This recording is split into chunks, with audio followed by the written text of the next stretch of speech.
lundi 28 mai 2018. Bienvenue sur les www.gms.sn. C'est l'heure du journal. Voici les titres. Démarrage ce lundi 28 mai de la deuxième session de la chambre criminelle de Ziguinchor.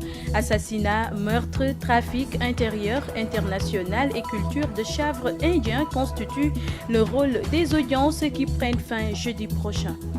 Les résultats de l'audit du comité local de certification de la commune de Djiboujon ont été validés ce dimanche.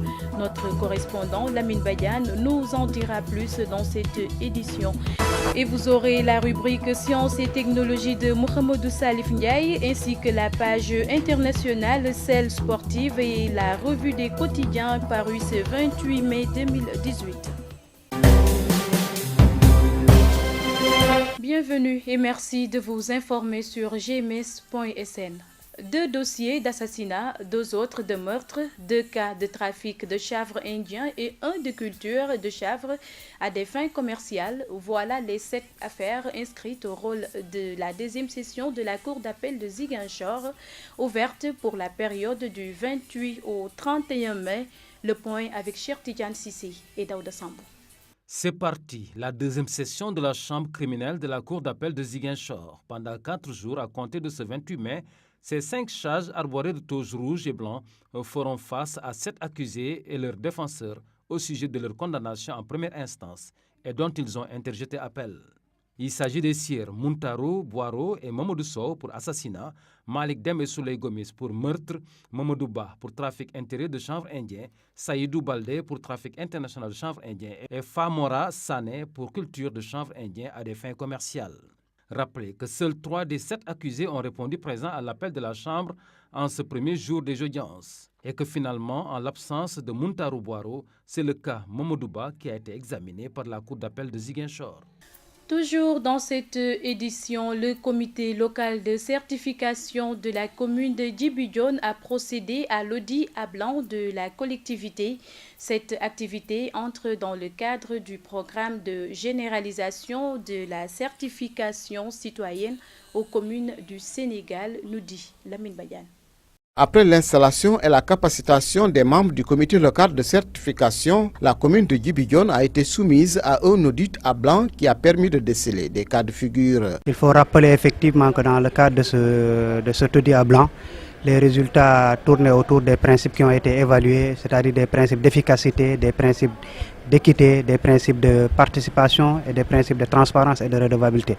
Mais quand on évalue globalement les 4 principes qui ont été évalués, c'est-à-dire 5 mais divisés en 4 groupes, on peut se rendre compte à l'évidence que la commune a eu quand même la moyenne au niveau du principe de transparence et de redevabilité. Et dans l'ensemble, c'est un principe pour lequel les collectivités locales d'habitude ont des difficultés énormes. Mais on a vu qu'ici, au niveau de Djiboujon, pour ce principe, les résultats sont acceptables. L'espoir que la commune de Djiboujon peut sortir du lot à l'issue de l'audit final est permis. Mais pour cela, des recommandations ont été faites. Il y a des efforts à faire, surtout dans le cadre de la représentativité des femmes dans les postes au niveau de la collectivité locale. Il faut aussi faire des efforts dans le cadre de la mise en place des comités de village ou conseils de quartier qui sont des éléments importants pour la démocratie participative à la base. Mais il faut aussi faire des efforts dans le cadre de la présence des élus au niveau des réunions du conseil municipal, mais aussi les documents liés à la comptabilité des matières. Là aussi, des efforts restent à faire, mais aussi les registres comptables de la collectivité locale. L'élément encore fondamental sur lequel c'est au niveau de l'affichage. Donc nous avons constaté ici aussi qu'il n'y a pas, l'affichage n'est pas très présent dans la collectivité locale. L'engagement de la commune de Djiboujon ne fait pas défaut et avec le forum civil et tous les acteurs, la collectivité compte relever tous les défis. C'est une première, c'est vrai, il y a des hauts et des bas dans certains critères. Et nous pensons que quelque part nous manquons d'expérience, mais je pense que nous nous engageons à relever le défi. Relever le défi par rapport à ces critères qui n'ont pas atteint les objectifs. Avec l'aide de tout le monde, de la population et même et surtout du comité local. Je pense que les populations commencent à comprendre. Aujourd'hui, si nous convoquons aujourd'hui une réunion ici avec les différents acteurs des villages, vous saurez que les gens sont prêts. Ils ont compris que la crise nous a un peu retardés. Donc ils sont prêts à relever le défi, ils sont prêts à travailler. L'objectif est d'améliorer la gestion et le fonctionnement de la commune dans une démarche participative, inclusive et transparente afin que cette collectivité locale qui est passée par des moments douloureux liés à la crise casamançaise puisse respirer à nouveau et se remettre sur les rampes de l'émergence. L'association Anasroudine et Développement en partenariat avec l'ONG Penny Apple a organisé le week-end dernier à Ziguinchor une cérémonie de distribution de vivres. Plusieurs familles démunies ont bénéficié de ce don. Sissa Okoli. De nombreuses familles démunies ont bénéficié de denrées alimentaires de première nécessité de la part de l'association Anasroudine et Développement. Le coordinateur de la dite association nous parle de cette action humanitaire. Cette association est basée ici à Ziguinchor depuis 2015 et depuis lors on n'arrête pas à faire des distributions. En 2015 on en a fait, en 2016, en 2017, aujourd'hui on est en 2018. Donc chaque année on travaille avec des partenaires tels que Penny Apple qui est basé à Londres, qui octroient des fonds, qui soulèvent leurs fonds pour accompagner des familles démunies. Et ce sont nos partenaires fidèles qui nous donnent chaque mois de Ramadan, ils nous donnent des fonds pour pouvoir accompagner ces familles-là. Et c'est cette distribution qu'on est en train de faire actuellement ici à Ziguinchor avec 105 lots, 105 paquets.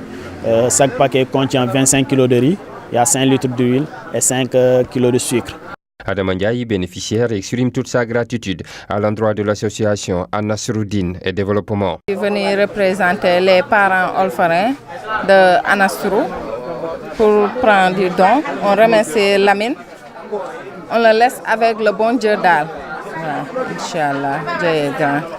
Le chef de service départemental de l'action sociale venu représenter le préfet a salué l'initiative. C'est une activité qui rentre dans le cadre des actions humanitaires en ce moment béni de Ramadan. Et comme vous le savez, le Ramadan rime avec la solidarité.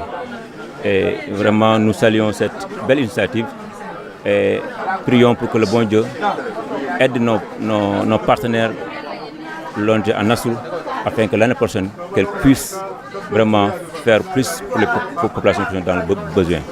L'association Anasroudine et Développement, à travers cette 4e édition, vise à améliorer les conditions de vie et de santé des populations vulnérables, surtout en cette période de Ramadan. Place maintenant à votre rubrique Sciences et technologies de tous les lundis. C'est une présentation de Mohamedou Salif Ndiaye.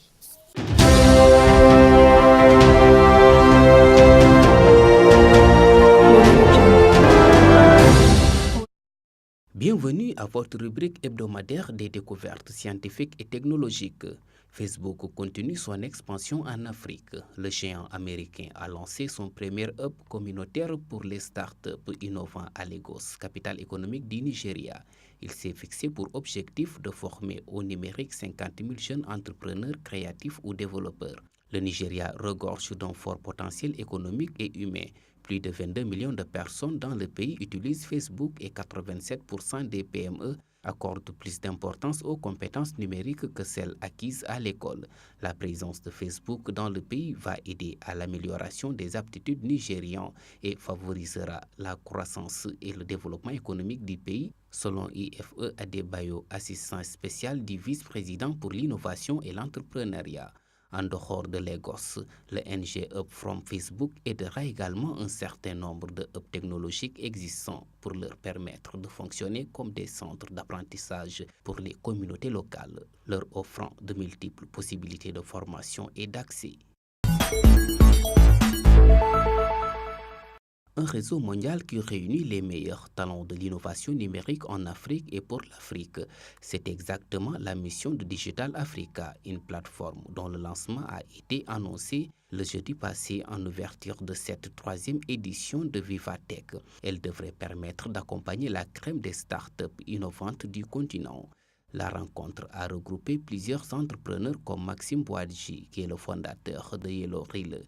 Ce service de livraison dans toute l'Afrique est né d'un colis égaré après la naissance de son neveu à cause de l'absence d'adresse.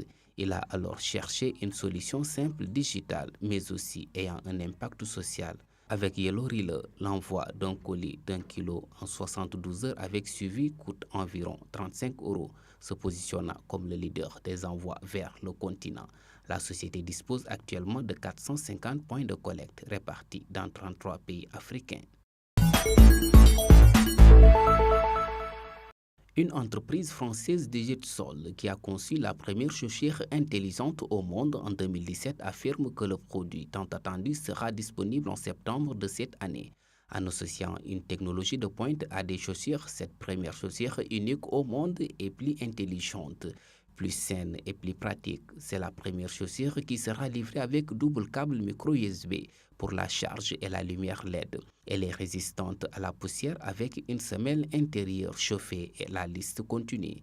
Les technologies matérielles et logicielles sont conçues directement dans la chaussure elle-même, créant une intelligence interactive qui évalue constamment et vous fournit des commentaires personnalisés selon la société. Cette chaussure intelligente dispose d'un moteur situé à l'arrière, ce qui permet au système de serrage automatique de fonctionner. Et bien sûr, c'est plus qu'une chaussure, elle recueille l'analyse complète de votre foulée, y compris la fatigue, la posture, les capteurs de mouvement et détecte la force d'impact. En tout, ce dont vous avez besoin est de connecter votre smartphone avec votre chaussure intelligente via Facebook pour contrôler toutes les fonctionnalités à l'aide de l'application du Jetsol. C'est tout pour votre rubrique. À la semaine prochaine avec d'autres découvertes scientifiques et technologiques.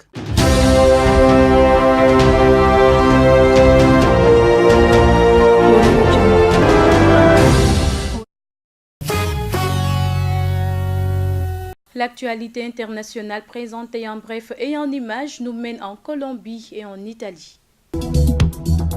En Colombie, Ivan Duque, jeune champion de la droite, a remporté 39,11% des voix devant San Gustavo Petro, ancien maire de Bogota et ex-militant de la rébellion du M19 dissoute. À 25,1%, la participation a été de 53%.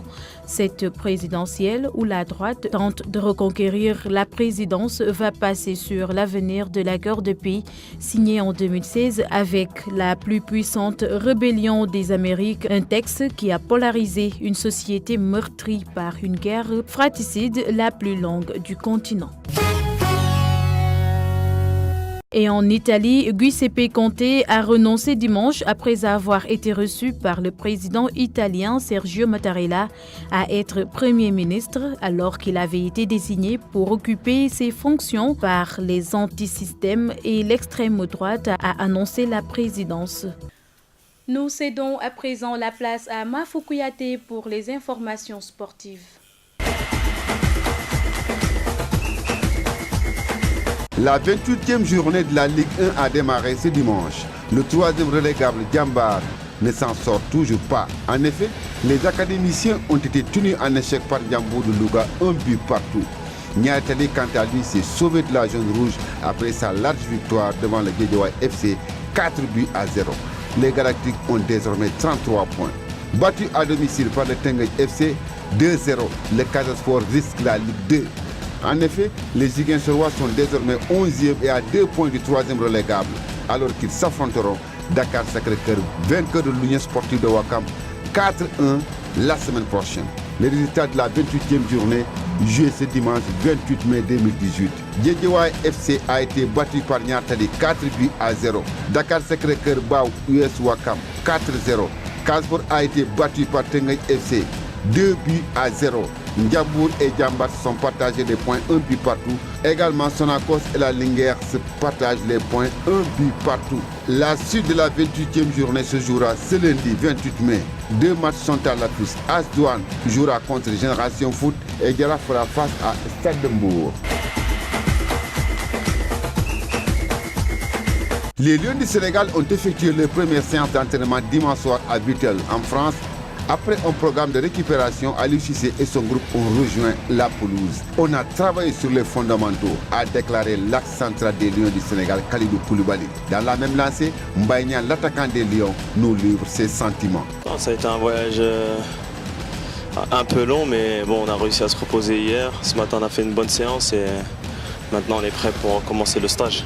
Non, on a travaillé sur notre bloc équipe, sur comment remonter la balle pour entamer les contre-attaques en défendant bien. Et je pense que pour une première séance, il y a eu des choses positives. Maintenant, on a beaucoup de temps pour pouvoir travailler.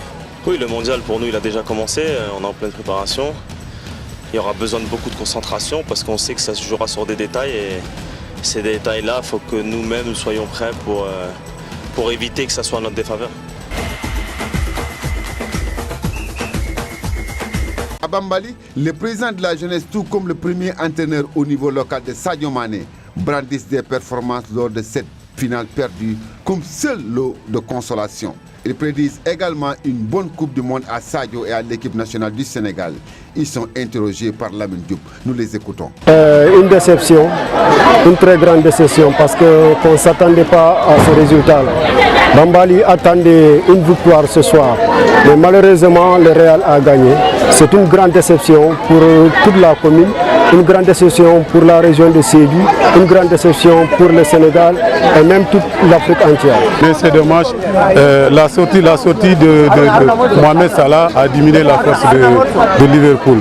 Finalement, les jeunes ont peur de monter parce qu'ils jouent avec une grande équipe comme le Real Madrid. Donc il faut être prudent. Donc la prudence là, vraiment, ça n'a pas marché. Vraiment, c'est désolé, vraiment. Sadio Mané, il n'a encore rien fait. Vous allez voir encore d'autres visages de Sadio Mané à la Coupe du Monde. Il n'a encore rien fait. Il ne faut pas qu'on lui freine. Je le connais très bien, c'est un gosse que j'ai formé. Et je sais encore qu'il lui reste beaucoup encore. On lui laisse jouer librement sur le terrain. Il ne faut pas qu'on lui dise démarre ici, s'arrête là. Non. Laissez-lui jouer. Il n'a encore rien fait, c'est un gosse de rien du tout. On lui donne la chance, vraiment, on lui donne la confiance. Inch'Allah, ça ira à la Coupe du Monde. En moins de 3 ans, Zinedine Zidane a déjà rejoint les plus grands entraîneurs à l'échelle des Coupes d'Europe. Il aura bientôt 46 ans, mais on peut déjà mesurer sa place dans l'histoire. L'équipe de France lance véritablement sa Coupe du Monde ce lundi à 21h avec un premier match de préparation contre l'Irlande qui sera important pour diverses raisons. Revenu juste à temps à la compétition après 2 blessures pour intégrer la liste des 23 joueurs qui disputeront le mondial.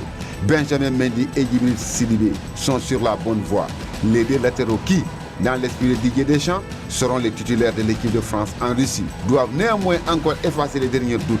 Il leur reste une semaine avant le 4 juin et la remise de la liste définitive à la FIFA et 2 matchs amicaux pour prouver aux sélectionneurs qu'ils ne s'est pas trompé et démontrer qu'ils sont prêts. Russie 2018. Voilà ce qui met fin à l'actualité sportive dans ce journal.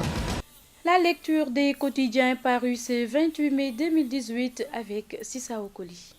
Bienvenue. Les quotidiens de ce lundi traitent de divers sujets dont la réaction du Khalife général des Tidjanes, Serigne Baïssi Mansour, aux propos jugés blessants de l'ancien Premier ministre Idrissa Seck sur le pèlerinage à la Mecque et la rencontre entre le président de la République Macky Sall et la coordination nationale des étudiants. Polémique autour des propos du leader du Rewmi sur la Mecque, Tivaouane désavoue Idi, note le journal Sud Quotidien sur sa page de titre. Le fatwa du Khalife général des Tidjanes contre Idi affiche à sa une Vox Populi. Le journal a repris les propos de Serigne Baïssi Mansour selon qui celui qui a dit ça a renié Allah et son prophète. Celui qui renie Allah et son prophète est un mécréant. Vox Populi ajoute que Serigne Baïssi Mansour déclenche une vive polémique sur les réseaux sociaux et reprend une lettre d'outre-tombe dans laquelle la défunte maman d'Idrissa Seck répond aux détracteurs de son fils. Adjaratou Fatou Diop Hassan déclare dans cette lettre: leur plan a échoué, mais il n'hésite pas à se servir de Serigne Baïssi Mansour. À tous les donneurs de leçons qui oublient leur propre vice,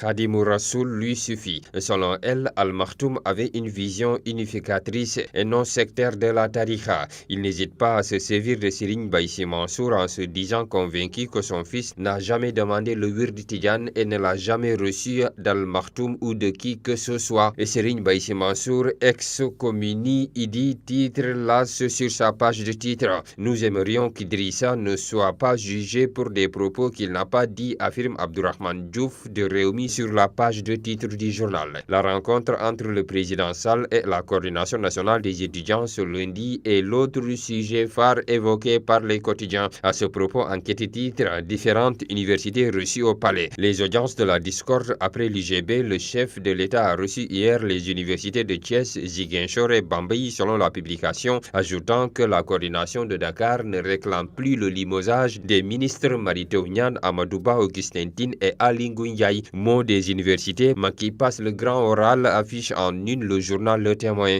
En détail, ce journal nous renseigne que ce lundi, le président de la République rencontre les étudiants de toutes les universités du pays. Pour sa part, Le Soleil s'intéresse au 50e anniversaire de la révolte qui a failli renverser le président Léopold Sédar Senghor et titre c'était mai 68. Le journal est revenu sur le pourquoi et le comment d'une révolte et donne la parole à 3 experts. Le Soleil écrit paradoxe religieux, les dignitaires musulmans avec Senghor, le président catholique, l'église bénit la révolte. Parlons sport à présent et c'est le moment de jeter un coup d'œil sur la une de Stade Quotidien qui note Sadio rejoint Madjer, Eto'o et Drogba. Ngagne Diagne file les clés à Eumeu Sène, note Sunu Lamb. D'après le journal qui cite le chroniqueur de lutte traditionnelle, le leader de Tai Shinga doit énerver Bombardier. Bonne lecture. Merci à toi, Sissa Okoli. C'est par cette revue des quotidiens que nous bouclons cette édition. Merci de l'avoir suivi. Excellente suite des programmes sur gms.sn et sur la 89.3 FM également. Au revoir.